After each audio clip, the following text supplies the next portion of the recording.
আজ খুবই মজাদার একটা ভ্যানিলা কেকের রেসিপি নিয়ে চলে আসলাম। হ্যালো এভরিওয়ান, আসসালামু আলাইকুম। শিম্পুস কিচেন থেকে আমি শিম্পু।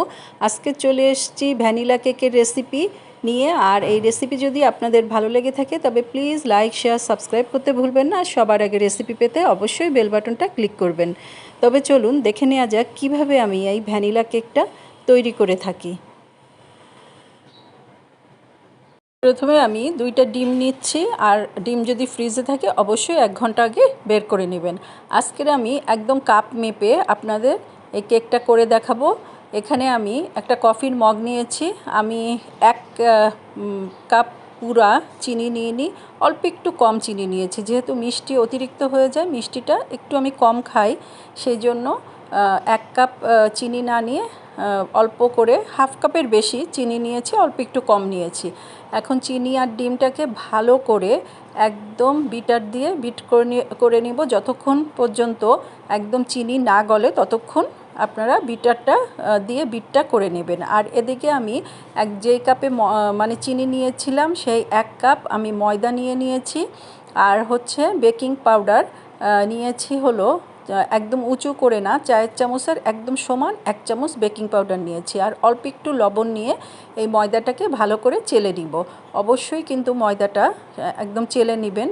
আর হচ্ছে যেই মগে আমি নিয়েছিলাম, চিনি নিয়েছিলাম, সেই মগেই আবার যতটুকু চিনি নিয়েছি ততটুকু আমি তেল দিয়ে দিলাম। রান্নার যে রেগুলার তেলটা সেটা দিয়ে আবারও আমি একটু বিট করে নিলাম। আর এখানে ভ্যানিলা কেক বানাচ্ছি, ভ্যানিলা এসেন্স তো দিতেই হবে, ভ্যানিলা এসেন্সটা দিয়ে দিলাম। আর হচ্ছে যে ময়দাটা আমি চেলে রেখেছিলাম, ময়দাটা কিন্তু অল্প অল্প করে দিয়ে ভালো করে এখন মিশিয়ে নিব।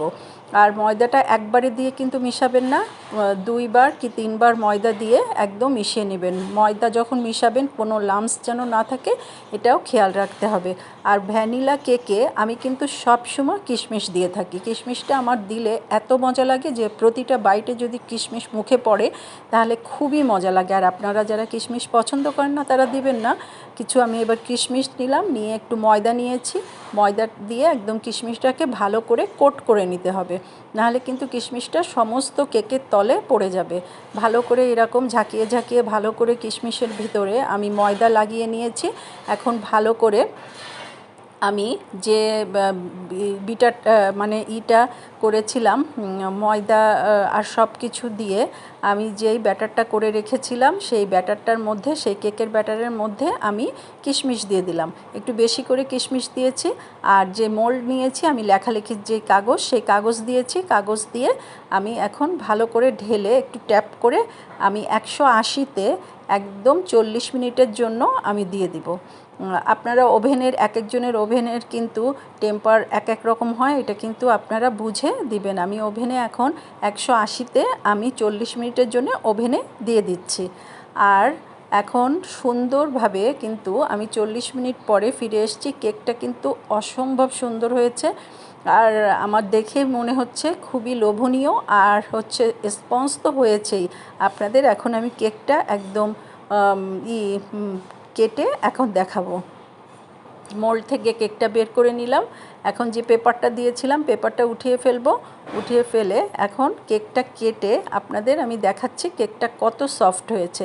আর কিশমিশগুলো কিন্তু একদম সুন্দরভাবে পুরা কেকটাই কিশমিশ হয়ে গিয়েছে। আর এরকম ভ্যানিলা কেকে আপনারা যদি কিশমিশ পছন্দ না করেন নর্মালভাবেও করতে পারেন। তাহলে যে যেখান থেকে দেখলেন সবাইকে অজস্র ধন্যবাদ। আর আমার এই রেসিপি যদি আপনাদের ভালো লেগে থাকে তবে প্লিজ লাইক, শেয়ার, সাবস্ক্রাইব করতে ভুলবেন না। আর সবার আগে রেসিপি পেতে কিন্তু অবশ্যই বেল বাটনটা ক্লিক করবেন।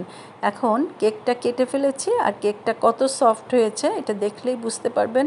আর কেকটা খেতে এত মজা হয়েছিল যে আমি খেয়ে মানে নিজে যে করেছি তারপরেও অনেক মজা হয়েছে কেকটা খেতে। আর ইনশাল্লাহ আমার এই ভিডিওটা আপনাদের ভালো লেগেছে আশা করি।